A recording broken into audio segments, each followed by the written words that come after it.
মন্টু আর পিন্টু দুই চোর। মন্টু হলো বড় চোর আর পিন্টু হলো তার চেলা। দুজনেই পরিকল্পনা করে বিভিন্ন জায়গায় চুরি করে আর রাতের বেলা পুকুর পাড়ে বসে চুরির মাল দুজনের মধ্যে ভাগাভাগি করে নেয়। কিন্তু ইদানিং তাদের রোজগার প্রায় হচ্ছে না বললেই চলে। তাই তারা দুজনে খুব মন খারাপ করে বসে আছে পুকুর পাড়ে। এরকম করে চললে কি করে কি হবে বলো তো গুরু? চুরি চামারি ছেড়ে এবার কি চাকরির পরীক্ষা দিতে হবে নাকি? হ্যাঁ আরে না না তুই ওরকম অলক্ষণের কথা মুখেও আনিস না। আমাদের অত খারাপ দিন এখনো আসেনি। হ্যাঁ কি বলছো গুরু? লাস্ট 1 মাস ধরে ভালো করে তো চুরি করতে পারছি না। চুরি করতে গেলেই ধরা পড়ে যাচ্ছি, আর ধরা পড়লে তো রক্ষে নেই। কি মার মারে বাবু, এখনো পিঠে লাল লাল দাগ হয়ে আছে। আমারও একই অবস্থা রে। ইদানিং চুরির মার্কেট একদম ডাউন। এদিকে ধরা পড়ে মার খাচ্ছি, আর ওদিকে টাকা নিয়ে না গেলে বউ দাঁত খিচাচ্ছে। ঠিক আছে যাই। তাহলে ভাবো গুরু, তুমি গুরু হয়েই তোমার এই অবস্থা। তোমার হাতে কত কায়দা, আর কত ওটাকে কি বলে ও, বলো না, হ্যাঁ স্কিল। আর এখানে আমি তো তোমার সামনে সামান্য চেলা, তাহলে আমার কি অবস্থা ভাবো একবার। ভাবতে হবে, অন্য কিছু একটা ভাবতে হবে, বুঝলি? এভাবে আর হবে না। এভাবে হবে না মানে? তুমি কি চুরির লাইন ছেড়ে দেওয়ার কথা ভাবছো নাকি গুরু? আরে না না, পাগল নাকি? চুরি ছাড়া আমি কোন কাজটা করতে পারি? হ্যাঁ চুরি করা অন্য রাস্তা ভাবতে হবে। আমার গুরু শ্রী কালুচন্দ্র কণিভাঙা বলতেন, সময়ের সাথে চুরির ধরনও পাল্টাতে হয়। কিভাবে চুরি করবে শুনি? দাঁড়া দাঁড়া, ভাবতে দে। একটা চমৎকার আইডিয়া পেয়েছি। আমরা জুতো চুরি করব। বলো কি, শেষ পর্যন্ত জুতো? এটা কি বলছো গুরু? জুতো চুরি করলে তোর সমাজে আমাদের কি সম্মান থাকবে বলো? আরে আগে পুরোটা শুনবি তো, কথার মাঝখানে কথা কাটে। শোন, একটু দূরে যে মন্দিরটা আছে না, সেখানে প্রতিদিন প্রচুর লোকজন আসে পুজো দিতে। ওই মন্দিরের ঠিক সামনে আমার দাদু একটা দোকান কিনেছে। এটা এখন ফাঁকাই পড়ে আছে, বুঝলি? বুঝলাম। ওই জমিতে আমরা একটা জুতোর দোকান খুলি। মন্দিরে যারা আসবে তারা জুতো খুলে মন্দিরে ঢুকবে, তুই সেই সুযোগে কারো জুতো চুরি করবি। এবার সে মন্দির থেকে বেরিয়ে দেখবে জুতো উধাও। খালি পায়ে তার ঘরে যেতে পারবে না। তখন সামনেই আমাদের জুতোর দোকান দেখে আমার দোকান থেকেই জুতো কিনবে। আরে গুরু, কি আইডিয়া দিলে গুরু! আরে বাস, সাবাস গুরু, সাবাস! ফাটাফাটি আইডিয়া একেবারে। এখনো তো শেষ হয়নি, পুরোটা শোন।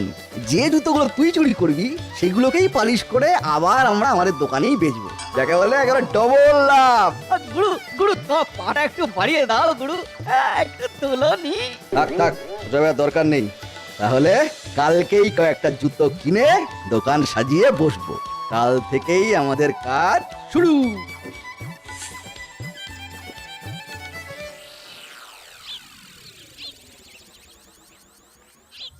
আসুন দাদা, আসুন দিদি, ভালো জুতো। আসুন আসুন আসুন, আসুন দাদা, আসুন দিদি, ভালো জুতো।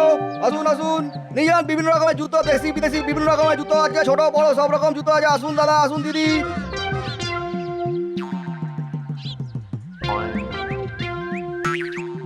আসুন আসুন আসুন, রং বেরঙের জুতো চলে আসুন, বাচ্চাগুলো সবাই চলে আসুন।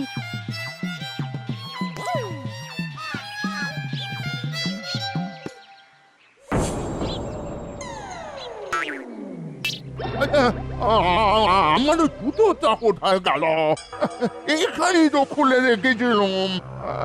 দূর দূর, এবারে কি খালি পায়ে ঘরে যেতে হবে নাকি? আসুন দাদা, আসুন দিদি, আসুন আসুন আসুন। ভালো জুতো, সস্তা এবং টেকসই, কম দামে সস্তা টেকসই জুতো নানান রঙে চলে আসুন। হয়তো একটা জুতোর দোকান দেখছি, যাই ওখান থেকে একটা একটা জুতো কিনে নি।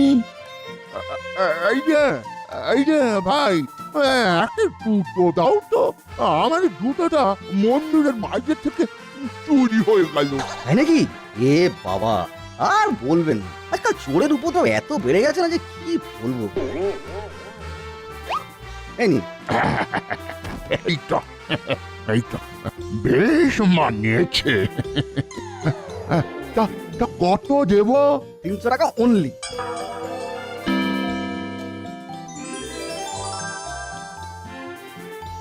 কি গুরু, আজ হলো? আরে এই দেখ, সকাল সকাল 300 টাকা বৌনি। নে নে, ওই জুতোটা মুছে ফেল দেখি। একদম নতুন জুতো, একটু মুছে নিলে এক্ষুনি বিক্রি হয়ে যাবে।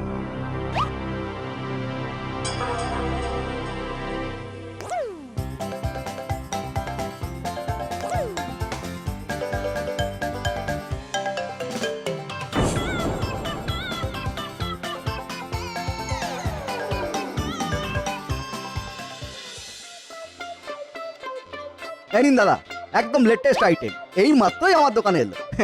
মাত্র 400 টাকা।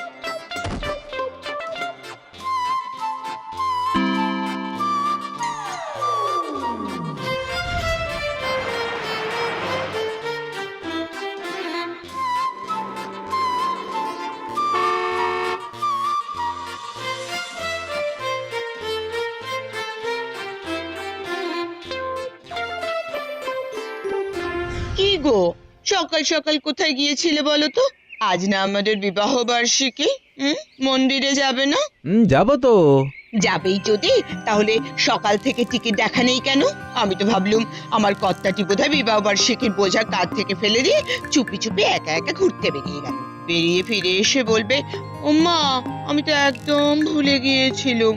যাক, তাহলে মন্দিরে যাচ্ছ তো? যাবো তো, কিন্তু বিবাহ বার্ষিকীতে তোমার জন্য কোনো উপহার না আনলে চলে? এই দেখো।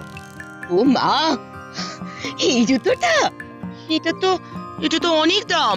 দোকানে পছন্দ করো না কিনে চলে এসেছিলাম। জুতোটাকে প্যাকেটে করে কাউন্টারে দাম দিতে গিয়ে দেখি, বাপরে, তখনই মনে পড়লো তোমার জামাইবাবুর কারখানার লকআউটের জন্য তোমার ভাগ্নের পরীক্ষার ফিস তোমাকে দিতে হবে। ব্যাস, কেনা হলো না। ফিস দেওয়ার টাকা দিয়ে জুতোর দাম দিতে পারবো না বাপু। মনে থাকবে না? তোমাকে কি আমি কম ভালোবাসি গিন্নি? ডান পায়ের জুতোর নিচে দেখো। আবার এই কাণ্ড করেছো? আজকের দিনটা যাতে স্মরণীয় হয়ে থাকে তাই দোকান থেকে খোদাই করে লিখে এনেছি। এই লেখা কোনোদিন উঠবে না। বেশ করেছো। এখন চলো, মন্দিরে চলো।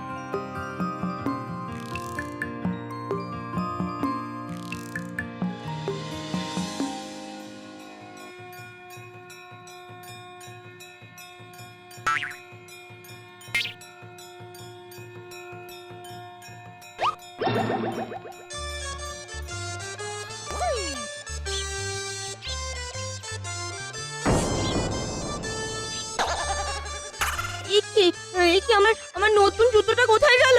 হ্যাঁ, কি গো আমার জুতো? আরে তাই তো, এই তো এখানেই আমরা দুজনের জুতো খুলে রাখলাম। আমারটা আছে অথচ তোমারটা। নতুন জুতো চুরি হয়ে গেল। ওটা যে শুধু নতুন জুতো ছিল তা তো নয়। ওগো, ওটা যে তোমার দেওয়া জুতো। কি হবে এখন?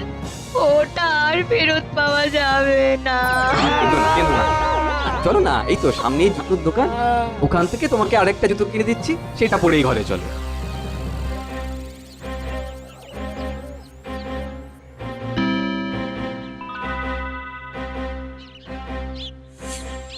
এই দেখো গুরু, একদম নতুন জুতো, ধুলো পর্যন্ত লাগেনি।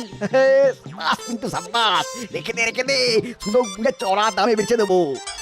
পিন্টু নতুন জুতোটা সাজিয়ে রাখে দোকানে। এরপর কেটে যায় মাসখানেক। লাল জুতোটা পড়েই থাকে দোকানে। 1000 টাকা দাম শুনে কেউ ওই জুতো ছুঁয়েও দেখেনি এর মধ্যে।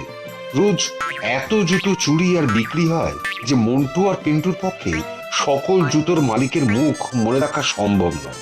ঘটনাক্রমে একদিন লাল জুতোর মালিক অর্থাৎ ওই দম্পতি আসে মন্দিরে।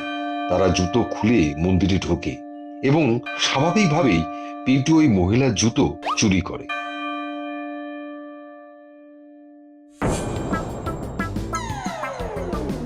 এই কি আমার জুতো কোথায়? এখানেই তো রেখেছিলাম। কি গো, দেখতে কোথায় গেল? আশ্চর্য তো, আগের বারের মতো এবারও কি আবার চুরি হয়ে গেল না? চালা বলো তো, বারবার এরকম জুতো চুরি হলে তো মহা মুশকিল। কি আর করা যাবে, চলো আবার জুতো কিনতে হবে। আরে ওই জুতোটা দেখো। দাদা, ওই লাল জুতোটা একবার দিন তো। খুব ভালো জুতো ম্যাডাম, একদম লেটেস্ট কালেকশন, মাত্র 1000 টাকা। গো দেখো, একদম আমার সেই জুতোটার মতোই দেখি, তাই না? হ্যাঁ তাই তো, আশ্চর্য। দেখি ডান পায়ের জুতোটা দেখি। আরে এটা তো তোমার জুতোটাই। মানে? এই দেখো। হ্যাঁ, এই তো আমার সেই জুতো। আচ্ছা, এবার বুঝেছি প্রতিবার মন্দির থেকে জুতো চুরি যায় কেন। বেশ ভালোই ব্যবসা পেয়েছো তো বাবা জীবন। হ্যাঁ, মানে মানে আমার জুতো চুরি করে আমাকেই বিক্রি করছো? দাঁড়া, দেখাচ্ছি মজা। আমি বিশ্বাস করুন আমি করিনি দাদা। মারছেন কেন? কথাটা শুনবেন তো। দাদা কথা শুনবেন তো। হ্যাঁ, কদিন ধরে মন্দির চত্বরে খুব জুতো চুরি হচ্ছে। এই বেটাই না হলে জুতো চোর, তুই করে জুতোর দোকান। মার বেটাকে, মার একটু আমাদের মন্দিরে এরকম হতাম হতো।